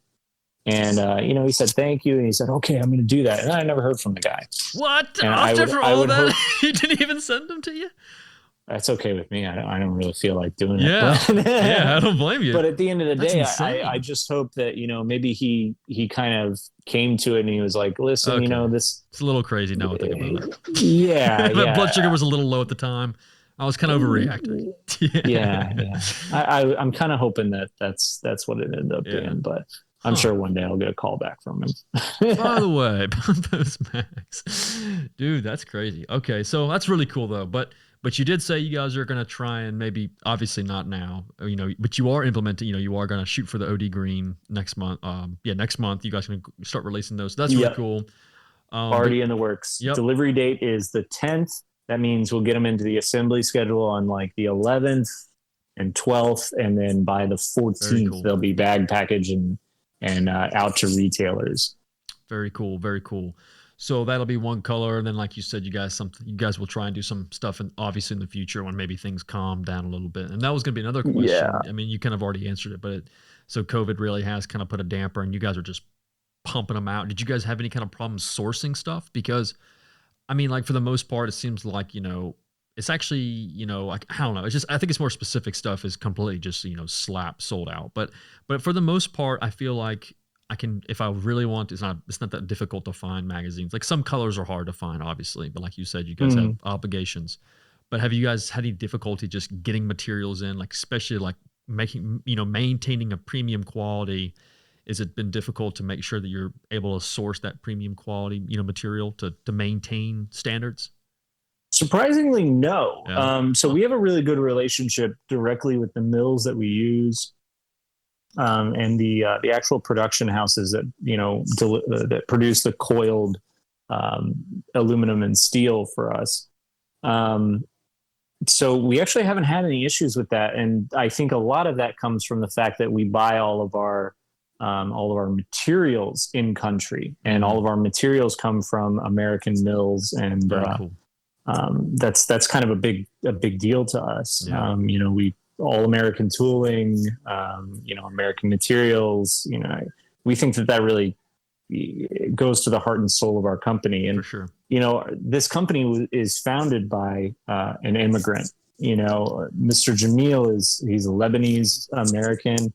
And, he came to this country in the 70s, and he built business, and he built his entire life and his business around exporting quality American goods out to other countries. And to me, I think that's really cool is, he really, really oriented himself to come into our country and, appreciate the value as a foreigner and as an immigrant, and appreciate what we do here. And not only that, but to take it and pick quality and say, right, hey, rest of the world, you need to buy this. It's, continuing that tradition of American excellence. And I think that's just a wonderful thing. And, we have a lot of that continues in our company, but, the basis of sourcing American materials is very important for us. Now, a few weeks here and there, we use different suppliers for different processes. Like, there's always an issue of we got to shut this down. This line will be down, or we have to shut this company down. We're not going to be able to accept deliveries. And, it'd be a few weeks here, a few weeks there for different places. But overall, it's been pretty smooth. Even internally for us, we have I always tell people we're a very small company that pretends to be a very big company. Yeah. I mean, we really only have, on any given day, 20 to 25, employees in the building. And that's impressive. Working, pretty maximum. Yeah. Yeah. That's impressive.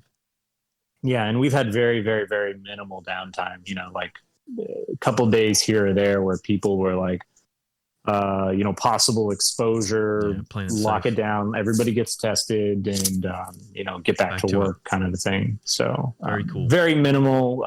Only one or two people have ever had any effects from it. So Very cool. pretty cool. Yeah. Yep. Seems like you guys are just killing it. So we'll go ahead and we'll shift gears. Dang. Did I? Sorry. Oh, okay. I thought you were laughing. Like maybe I had said something. I was like, well, I was like, damn, maybe I did say something kind of like, like. No, just coughing up a little blood. It's not a big deal. Oh yeah. Oh yeah. I was about to say, like you are. Yeah. Oh, damn, dude. So we'll shift gears a little bit, and I will say, well, man, I want to ask this question, but I know we're running tight on time. But I'll ask it anyway because I think this kind of adds more to the brand and kind of elevates it. So obviously we've already discussed like the reliability and all that portions of like that, but like with maintenance, and you answered this as well, very minimal maintenance. But when you do have maintenance, like what kind of maintenance do you have to do on a standard magazine? Like what's the what's the protocol for that as a consumer? Like what does a consumer need to do? Yeah, no, solid question. I don't think this gets addressed enough, and this isn't really specific to our brand, but obviously, I'll speak with firsthand experience. Sure. Magazines are pretty simple to maintain. They want to maintain dry. I see a handful of people every once in a while that say, well, maybe you should lube the mag. Don't ever put oil or lube or anything into a magazine. Don't do it. Don't ever do it. Magazines want to be dry. Yeah. So as far as maintenance goes, I mean, they're going to get dirty. If you're actually using them, they're going to get carbon fouling. They're going to get, dirt in them. If you're running drills, they're going to get sand, dirt, mud, whatever, what have you, grass, fingernail clippings, maybe snacks, peanut butter. Peanut butter every once in a while. Depending on what your usage is for them. Don't worry about that. It's very simple. Do whatever you need to do to clean them out. Usually water is pretty go-to.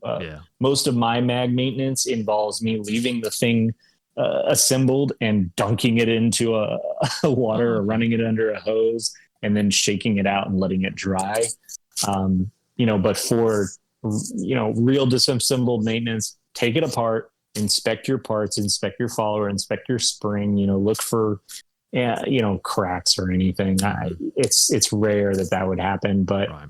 It's a mechanical device, check it. It's your responsibility to check it. Brush them out, get them clean, and then leave them dry. That's about as basic as it could possibly be. And that goes for polymer too. Don't put oils in polymer. That's going to have an even worse reaction. Yeah. In a metal magazine, oil will just attract dirt and particulate. But in a polymer magazine, you're going to have that plus affecting the molecular structure of the polymer. Polymers do not like to have oil or solvents on them whatsoever. Don't do it. Now you know. Now you know. Yeah. Now as much as I want people to ruin their polymer mags and hopefully buy ours, it's I also care about their money. Now, so we're a brand that cares. Yeah, exactly. So now everyone knows. Keep the oil out of the mags. Dry them up. Don't lube your mags. Psychopaths. Cool. Yeah, that's a weird thing to do. Good stuff, man. So we'll go ahead and shift gears. Let's get out of magazines. Let's get out of Duramag a little bit. Let's talk about you a little bit. So shift it again. All right. Yeah. We're in third gear. Well, maybe fourth. I don't know. We've shifted a couple times now. Let's skip right to seventh. Let's get into seventh. Oh yeah. We're like in that really. I'm just rambling at this point. But so outside of work, outside of what you do on the 9 to 5, what do you enjoy doing? Like, what are some hobbies that you like to jump into, or something different? Well, my wife and I try to get pretty involved in like our community and stuff. Sure. We volunteer when we can. She works in the veterinary field, so very cool. We do a lot with that. We do a lot of dog and cat related things. We're always doing some sort of event for her job, but it's stuff we really like. We're trying to get more into trying to get into fostering and doing stuff with animals in the animal hospitals, but we don't own a home, we rent, and we already have one dog. We're not really allowed to have more. Beyond that, man, I like kayaking a lot. We live in Florida, and one of the best things about Florida is that, like, especially from our area, Central Florida and up, the water, everything is built on an aquifer and these beautiful spring systems. and they're just glorious. And like a lot of people just don't pay attention enough to them, but it's like it's such a treasure of where we live. So we try to spend as much time, out in the springs and kayaking. And I like to pretend that I know how to swim, but I'm really terrible at it. And I like to say that I like to free dive, but that really just involves me thinking I got really deep into a cave, and really I only went down like 10 feet, and I'm just like, man, did you see how deep I got? Dude, I don't think I even go 10 feet, to be honest with you. So you went deeper than I would. So yeah, well, I have to use my hands. Like I kind of use the rocks and stuff, and I kind of pull myself down. It's less a swim really cool, down. Though. It's more of a pull. That's still really cool though. I mean, that's braver than me, man. That's pretty cool though. Oh, it's absolutely terrifying, but it's beautiful. It's absolutely beautiful. And we have such cool springs here. So usually they're all interconnected, and, especially if it's a spring-fed river, that's always a really cool thing. Like there's one that I really like. We go to a lot. It's called Santa Fe River, and it's up like Gainesville area. Yeah. So it's like it's like a 2-hour trek for us, but we get dropped off with a kayak, at a certain boat ramp, and then we'll just paddle all day, and we schedule a pickup at this other point. But you'll just paddle the whole entire river, and there's springs all along the way, and it's really cool. The whole river is spring fed, so you can get out at any point and swim around in this beautiful, like 70-degree weather, water. And then you just find little springs. You find little springs, you find big springs, you find the giant ones that, have become attractions and like tourist locations or campgrounds. Those are the really cool ones, but I think it's the little ones that you just discover, and, it's big enough for like a person to like get down into the hole, and that's about it. It's kind of cool. That's still, that's really neat. That's a cool thing. I don't really have anything like that in South Carolina, but it's still, that's a lot of fun. That's a nice like little aspect of kind of like, going kayaking and stuff like that, and having that little experience you can have. I think we have like little waterways and stuff like that, but that's, well, South Carolina has a lot of really good like coastal areas. You guys have a lot of really nice rivers, but I mean, it's a totally different ecosystem. Oh yeah, it really is. Other than the heat and humidity, that's about the only similarities, I guess. In the hurricanes. But that's about it. Yeah, cool, unfortunately, guns take up way too much of my time. Do you as find annoying as it is? Yeah. Do you find that you get burned out on it, like, especially with being a part of your day job? Like, obviously, I mean, you've already kind of given me the annotation that you kind of already know, especially kind of being in the know-how. I think the problem really is that I've done it to myself because I really dive headfirst into this, and I'm extremely passionate about what I do, almost to a fault, that sometimes I'll let my personal life or my personal passions kind of go to the wayside. I'm sitting in my living room now, I'm looking at my guitars hanging on the wall. I haven't touched my guitars in over a year, and it's just depressing. But I understand. Well, since we're talking about guns a little bit, what's your go-to rifle? I don't really have a lot of exciting stuff. I've got a pretty basic, like an M4 kind of a setup. Pretty straightforward. I just dropped a brand new Colt SOCOM barrel into it. Nice. That I'm pretty excited about. A nice 14.5 SOCOM contract barrel. I'm hyped about that, and it's been running really nice. They are tack drivers. I've had one. Yeah. I wish I hadn't sold one, and I've had 2 of them total. I don't have one. I thought I had one now, but I don't. So I had one that was in a Daniel Defense non-front side post Reese, and it was just a absolute tack driver. Like, I mean, it just sub MOA, it could just shoot lights out. It was a good barrel. And then I thought another one, and I think I never actually assembled it because I was actually going to cut it down to a 10.3, kind of like the Crane spec kind of thing. And then I ended up just, I think, selling it or something. I think that was a while back, but Yeah. yeah, they're I mean, awesome. it's fun building those projects, and I'm fortunate, that my job it lets me get all Yeah. my build fantasies out and get weird with builds, and that's just all company guns, and I kind of put it into the Nice. the testing and research and development and demo pool. We have to have a large inventory, so it's a good excuse to build as much as we possibly can. Mm-hmm. Number one, I have to have as many variations as possible to kind of keep up with the consumer market, and Right. have as many examples of what customers are using as possible. But I destroy guns, like when we're running them through test cycles and demos and stuff. I mean, we're out there. You catch us at any demo, like the BDU shoot, or like SHOT Show range day. Mm-hmm. Like we're out there just having a party, and we're just Burning dumping, like yeah. ripping alternative calibers. Like I've burned out so many 6.8 SPC barrels. It's ridiculous. That's cool. And I like shooting the oddball calibers as machine guns. Like 6.5 Grendel is the best machine gun caliber there is. And I love it. It's super smooth. It's super flat. It's got a lot of push. It hits hard. And it's just, like I said, it's really smooth. It's got a high cyclic rate. It's a lot of people have the mindset, I'm in the forums, I'm in the groups and stuff, and all these guys are like hand loaders and they're shooting for this accuracy. I'm like, listen, I'm not your guy. I build the mags. I build them to run in machine guns. Awesome. I can tell you what parts fail and what doesn't, and I can tell you, that you're going to be good to go with which ammo. But very cool. Yeah, but beyond that, I mean, I'm not a big collector myself. To me, they're tools. I've got that M4. I've got like a Mark 12. Purpose built stuff. Got a couple.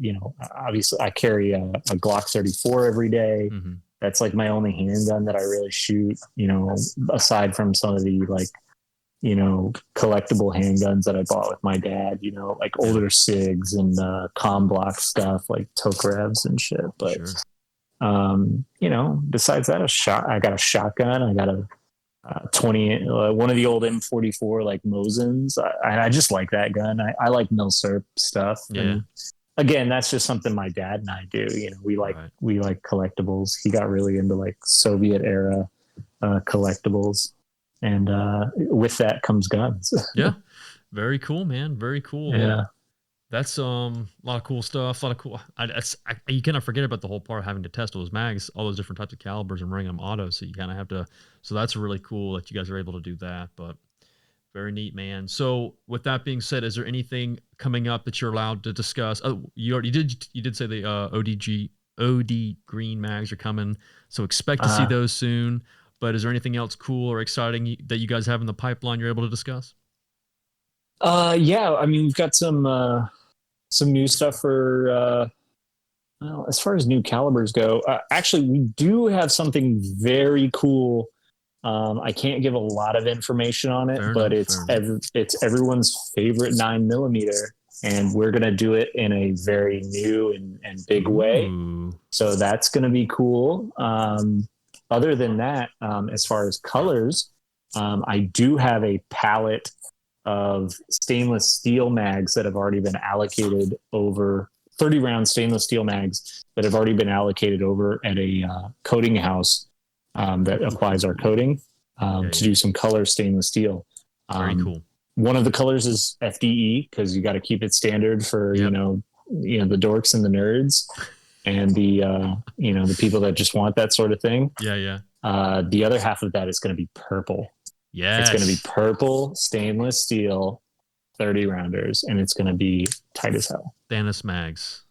Mags. There we go. Very cool. Rad. Very cool. Looking forward to seeing it. Awesome. All right, man. So is there any way to reach you or any way? So obviously Duramag has an Instagram website, Duramag.com. Is it Duramag.com? It's Dura-mag.com. Dura-mag. Okay, gotcha. Dura-mag. I'll have it linked up to. Instagram is Dura_mag.com. Awesome. And usually you search Duramag, you'll find it. Yeah. If you find yourself looking at like truck parts or magnets, you're probably in the wrong spot. You'll know it's us when you find us. Very cool. But yeah, man, we're always having fun on there. Instagram is a lot of fun for us. Facebook is fun too, for the people hanging out on there. But we recently started even like a MeWe. I don't know if you've ventured over into that. We've got a MeWe account for that sort of thing. But the cool thing about MeWe is like a lot of the gun groups are not regulated like they are on Facebook, so they can actually have free reign to like actually talk about products and even swap product and talk about like how much they bought something for without the whole group getting shut down. So I guess that's pretty cool. And those dudes are good to us. The numbers of people that are over there aren't very big, but the people that are there are super passionate and they love what they do, and they are absolute weirdos. So I love it. I absolutely love it. Awesome, man. But yeah, man, YouTube, Instagram, Facebook, everybody, they'll figure it out. They'll know where to find us. Know where to find them. Yeah. Very cool. We got good stuff going on. Very cool stuff, man. I can't thank you enough for jumping on and talking some mag stuff and getting the news out there and giving. It's no problem. It's thanks to you. I mean, this is your thing. This is your hustle. This is your podcast. I appreciate you putting us on, letting me ramble on about dorky mag stuff. Oh no, dude. I love stuff like this and getting some info and background and kind of getting the idea of how these things operate. It's cool having a product that is high quality, but it's also really cool to get the know-how behind it and the knowledge and engineering and the time put into it. Cause I think that's the ideal part is it's cool having a really top-notch product, but it's great knowing what makes that product top-notch. So stuff like that I think is always essential. And I think it also puts people in perspective of how, the amount of steps and how much farther you guys go compared to your competitors. So that just goes back to what we're all about, man. Right. People when they're looking at and I'll hit it with the shameless plug. When people are shopping for mags, just check our brand out. Check out what we do, because at the end of the day, they're not going to find a mag company or the people that run a mag company and produce mags. They're not going to find a mag company that cares about the mags or the product or the overall package of the firearm as much as we do. I know we just make the magazine, but it's right there in our company motto. A firearm is only as good as its magazine. For sure. And it's our intense passion to make sure that the magazine is everything that the customer wants for a good price. Very cool. So that's what we're all about. Awesome. And again, I know you already said it, but I can't thank you enough for jumping on, giving the info, and we'll have to do it again soon or sometime. And maybe I'll have to source down one of these nerds and try and get a blue one. I doubt it, but we'll see. We'll wash it out. I'll scratch and beg and claw. Yeah. I'll do what you can. Swindle them out, man. Yeah. I'll just have to beg Corey. I'll just have to beg him, and I'm gonna tag him in this too, so I know he listens. Very cool, man. I can't remember who else got one. They owe me. I'll find them. I'll find them. I'll hunt them down. We'll put the beacon out. It's just like, hey, if you got a blue mag, you owe me something. Thanks again, man, and have a happy Thanksgiving. Again, awesome stuff. Dude, happy Thanksgiving to you, man. Appreciate the time. Have a good night. You too.